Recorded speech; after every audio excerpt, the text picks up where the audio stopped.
सब एक दूसरे से जुड़ के ना सब पूछते हैं कि भाई ये क्या कैसे तुम कैसे ठीक हुई, तुम कैसे ठीक हुई। तो सबने ये कहा भी हमने सिया गोंद खाया था तो उससे हम ठीक हुए।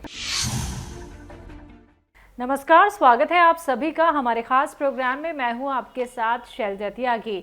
दर्शकों, सेहत और ज़िंदगी प्रोग्राम लगातार एक मुहिम के तहत आगे बढ़ रहा है, जिसमें हम अपने दर्शकों के घर जा रहे हैं, दर्शकों से मिल रहे हैं, कैसे वो हकीम साहब के साथ जुड़े हुए हैं और कैसे वो हकीम साहब के कौन कौन से नुस्खे अपना के खुद को सेहतमंद बनाते हैं, दूसरों को भी सेहतमंद अब वो बना रहे हैं, उन तक भी नुस्खे पहुंचा रहे हैं। ये सारी बातें जानने के लिए और ख़ासकर वो खुद क्या करते हैं और क्या कुछ उनका दिनचर्या होता है सुबह से लेकर रात तक का, ये सारी बातें हम आप तक पहुंचाएंगे। तो आज भी हम एक दर्शक के यहाँ पहुंचे हैं जो दिल्ली में रहती हैं। जी हाँ, मैं बात कर रही हूँ रमा रानी जी की। ज़्यादा उनके बारे में मैं यहाँ पे नहीं बताऊंगी क्योंकि हम जानेंगे उन्हीं की ज़बानी, उनकी कहानी।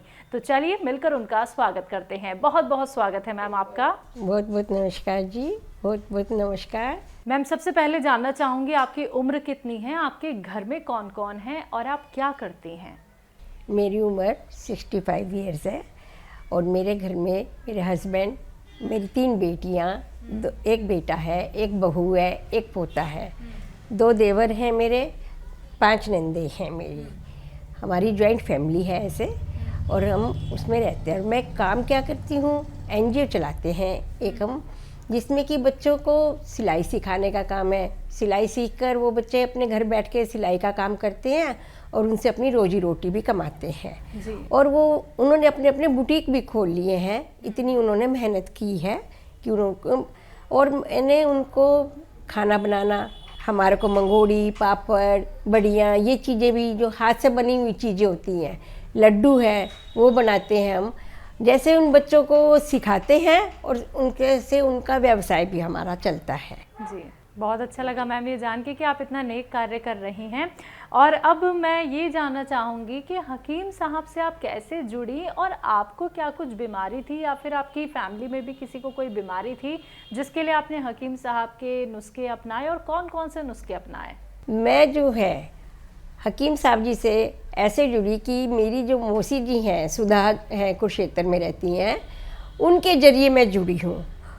जब कोई मुझे कोई तकलीफ़ हो जाती थी, कुछ भी बात होती तो वो मुझे बताती कि तुम, उनके बताए हुए नुस्खे वो मुझे बताती रहती थी कि तू ये दवाई ले लो, तुम ये दवाई ले लो, ठीक हो जाओगे। हकीम साहब जी के नुस्खे वो मुझे बताती थी तो मैंने लेने शुरू किए।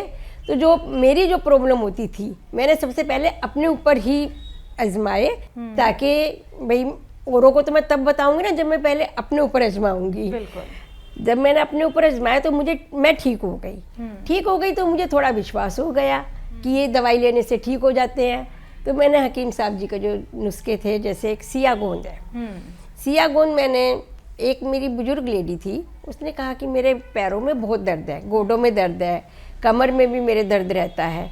तो मैंने उसको ये बताया कि सिया गोंद आप लो। हकीम साहब जी का मैंने सिया गोंद का नुस्खा उनको बताया। उन्होंने 3 महीने लिया था, तभी उन्होंने कहा कि मुझे आराम मिल गया है। तब उन्होंने मुझसे कहा कि तुम एक बारी और मंगा के दो मुझे, ताकि मैं बिल्कुल ठीक हो जाऊं। मैंने भी ये कहा कि जब तक जड़ ना ख़त्म हो जाए तब तक आप दवाई लेते रहिए। तब तक उन्होंने दवाई छोड़ी नहीं, अभी भी वो ले रही हैं। तो सिया गोंद का तो मुझे उन लेडी से बहुत सारा मिला, उन्होंने बताया मुझे कि भाई बहुत अच्छा रहा है। उसके ज़रिए मैंने, और भी जो मेरे फ्रेंड सर्कल थे उन्होंने भी मुझसे कहा कि भाई हमें भी मंगा दो। तो मैंने हकीम साहब जी के यहाँ से उनको मंगा के दिया भी है। और वो कहने लगे कि भाई जितना सिया गोंद का असर मैंने देखा है या सुना भी है लोगों से, क्योंकि मेरे साथ में कई लोग जुड़ गए, 1 नहीं 2 नहीं, उन्होंने जिसको भी बताया, 10-15 लेडीज़ का हमारा पार्क में बैठना होता है, ग्रुप बना होता है, सत्संग में हम जाते हैं, वहाँ पे ग्रुप बना होता है, सब एक दूसरे से जुड़ के ना सब पूछते हैं कि भाई ये क्या कैसे तुम कैसे ठीक हुई, तुम कैसे ठीक हुई। तो सबने ये कहा भी हमने सिया गोंद खाया था तो उससे हम ठीक हुए। तो मैम, हकीम साहब के आपने नुस्खे अपनाए, आपने इतना विश्वास किया, आपने पहले भी कोई ट्रीटमेंट ज़रूर अपनाया होगा, तो तब के ट्रीटमेंट में और इन घरेलू नुस्खों में कितना फ़र्क आपको लगा? घरेलू नुस्खे क्या है कि हमारे घर में ही है जी। सबसे बड़ी बात यह है कि हमें कहीं जाना नहीं पड़ता, कहीं हमें पैसे नहीं खरीदने पड़ते कि भाई पैसों से जाके पहले खरीद के लाओ चीज़ फिर उसको हम आजमाएं। घर में हमारी किचन में सब चीज़ें रखी होती है उनमें से लिया, एक बार या सवेरे खा लिया, शाम को खा लिया, तो उससे लगता है कि आराम मिल गया, तो इससे बढ़िया और कोई चीज़ ही नहीं है। तो हम अपने उससे लेते हैं। जैसे इनका एक पेट साफ करने का है, जो धनिया मेथी, इसका कलौंजी का, इसका जो है अजवाइन, सौंफ, सोंठ, ये इनका जो मिश्रण है उसका जो बनाया हमने, तो वो सब लोगों को बड़ा अच्छा लगा कि भाई इससे तो पेट साफ हो जाता है। घर में ये चीज़ें रखी हुई हैं, कोई कहीं हमें जाना ही नहीं पड़ता, ना हमें दवाई मंगानी पड़ती।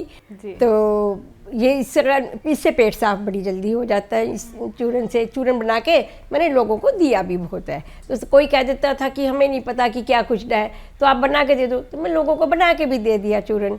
तो मेरे जो सत्संग की सहेलियों का जो है हमारा ग्रुप बन जाता है, उसमें मैं जुड़ी हुई हूँ ज़्यादा, और जो संस्था के लोग हैं उनमें भी हम जुड़े हुए हैं। जी जी। तो जो भी कोई पूछता है तो उनको फिर मैं नुस्खे बता देती हूँ और ये करती हूँ। हकीम साहब जी से भी जो नुस्खे लिए, सीखे, हमने सुने, तो उससे भी मुझे लगा कि नहीं भाई इनके नुस्खे अच्छे हैं, तो हम क्यों ना आगे लोगों को बताएं। बिल्कुल। हकीम साहब के लिए कोई मैसेज मैम, हकीम साहब के लिए कुछ कहना चाहती हैं? हकीम साहब जी के लिए तो कहना ही चाहेंगे भाई, जैसे जैसे इन्होंने इतना बड़ा बड़ा काम किया है, लोगों की जो सेवा की है, ऐसी कोई और कर नहीं सकता। जी जी।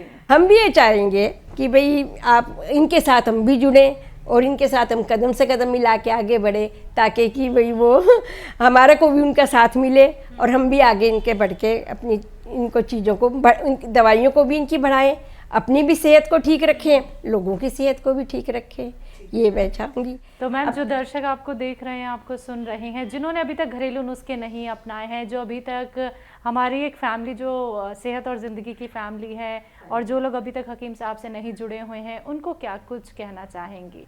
जो जुड़े नहीं हैं उनको, जिन्होंने अभी तक घरेलू नुस्खे नहीं अपनाए, उसको घरेलू नुस्खे नहीं अपनाए, उनको हम ये कहेंगे कि जी आप हकीम साहब जी के यहाँ से अपने जो नंबर आपने दिए हुए होते हैं टीवी पे, उनसे आप दवाई मंगा सकते हैं, जो भी दवाई मंगानी है। जैसे इसका जैतून का सिरका बड़ा अच्छा है, मेरे भी पेट में इन्फेक्शन रहता था, तो मैंने इनका जैतून का सिरका 1 साल लिया है, मुझे बहुत आराम मिला है। जो लोग सिरका नहीं लेना चाहते, वो कोई कहता है कि खट्टा है या भी ठंडा रहता है, तो जैतूनी नमक भी ले सकते हैं, सोडे के साथ वो जैतूनी नमक और सोडा मिला के ले सकते हैं, उनको भी बहुत आराम मिलेगा। तो वो उनको दवाई मंगा सकते हैं। और ये वो अगर मुझे कहते हैं मंगाने को, तो मैं भी आपके पास नंबर से भेज देती हूँ, तो दवाई आ जाती है, कोरियर से हमारे पास दवाई पहुँच जाती है, हम उन लोगों को दे देते हैं। एक जो छोटा इनके जो छोटे छोटे भी नुस्खे हैं ना जी, वो बहुत ही मज़ेदार है। और एक किस्सा मैं आपको बताती हूँ कि मेरे पति की याददाश्त जो थी वो एक दिन चली गई। वो दिन को रात और रात को दिन कहने लग गए। मैंने कहा ये क्या हुआ कि दिन को रात और रात को दिन क्यों कह रहे हैं, क्या बात हुई है जी। कई चीज़ों में लगा कि उस दिन उनको याददाश्त नहीं थी। तो मैं बड़ी परेशान हो गई कि क्या हो गया ये। मैंने मौसी से पूछा तो उन्होंने कहा, वो हकीम साहब जी का जो नुस्खा था, उन्होंने बताया कि 2 चुटकी हल्दी और गर्म पानी इनको पिलाओ तो वो ठीक हो जाएंगे। तो जब से मैंने उनको रोज़ाना मैं देती हूँ, उनको वो ठीक भी हो गए, अल्लाह का शुक्र है कि वो बहुत जल्दी ठीक हो गए। और अब मैं उनको रोज़ देती हूँ ये दवाई, 2 चुटकी की हल्दी और गर्म पानी, अब वो रोज़ पीते हैं और रोज़। उससे मेरे को लगता है कि भाई उनको बहुत आराम भी है। मैं लाख लाख शुक्रिया अदा करती हूँ, क्योंकि एक तो दवाइयों से बच गई, एलोपैथिक डॉक्टरों की सलाह से बच गई। एक वो इतने बड़े बड़े वो टेस्टिंग लिख देते हैं, जिससे कि ना कि भाई टेस्टिंग में ही आदमी क्या होता है, एक तो बीमार होता है, एक वो टेस्टिंग कराने जाएगा, फिर उससे इलाज करेगा, फिर दवाई लेकर आएगा, तो उससे भी ज़्यादा उनको परेशानी हो जाती है हमें तो। और फिर ये लगा कि भाई ये तो हल्दी का नुस्खा तो बहुत ही अच्छा है और हमें उसका बहुत अच्छा फ़ायदा लगा। बिल्कुल। रमा रानी जी, आपसे बात करके ये तो मुझे अच्छा लगा कि आपको बहुत जानकारी हो गई है हकीम साहब से जुड़ के, और जब तक जानकारी नहीं होती है घरेलू नुस्खों की तब तक हम इस ट्रीटमेंट को अपनाते नहीं हैं। लेकिन अच्छा लगा आपने अपने यहाँ हमें आमंत्रित किया और हमें जानने को और आपको देखने का हमें सौभाग्य प्राप्त हुआ कि आप कैसे खुद को फिट रखती हैं, कैसे अपने आप को स्वस्थ रखती हैं और कितने सारे लोगों की आपने मदद की है। मैम बहुत बहुत शुक्रिया अपना वक्त हमें देने के लिए। बहुत बहुत धन्यवाद आपका।